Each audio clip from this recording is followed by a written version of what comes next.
প্রাকৃতিক সৌন্দর্যের লীলাভূমি নেত্রকোনার দুর্গাপুরে পর্যটন খাত আবার চাঙ্গা হয়ে উঠেছে।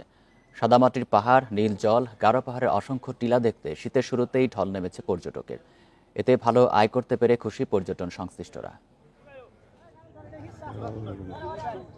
দুর্গাপুরের সাদামাটি পাহাড়ের নৈসর্গিক দৃশ্য, নীল জল, গারো পাহাড়ের ছোট বড় টিলা, এমন মনোমুগ্ধকর দৃশ্যের টানে পর্যটকের ঢল লেগেই থাকে সারা বছর। তবে সাম্প্রতিক পট পরিবর্তন আর বর্ষার কারণে প্রায় 6 মাস পর্যটক শূন্য ছিল দুর্গাপুর। পরিস্থিতির উন্নতি হওয়ায় শীতের শুরুতেই ঢল নেমেছে পর্যটকদের। বিজয়পুর চীনামাটি পাহাড়, আসলে এখানে সবাই এই মনোমুগ্ধকর পরিবেশে সবাই আসলে নিজের মনের একটা প্রশান্তি দূর করার জন্য এখানে আসে আর কি। আমার খুব ভালো লাগলো, আমি সিলেট থেকে আসছি।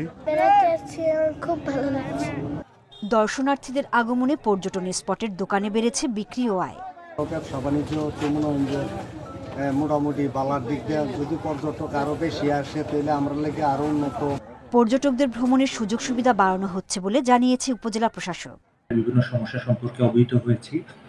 উপজেলা পরিষদের পক্ষ থেকে আমরা পর্যটকদের যে সমস্যাগুলো সেগুলোকে যথাসম্ভব লাঘব করার জন্য কাজ করছি। নেত্রকোনা শহর থেকে 30 কিলোমিটার দূরে গারো পাহাড় বেষ্টিত দুর্গাপুর উপজেলা। প্রতি বছর এর প্রাকৃতিক সৌন্দর্য দেখতে আসেন অসংখ্য পর্যটক। Independent news.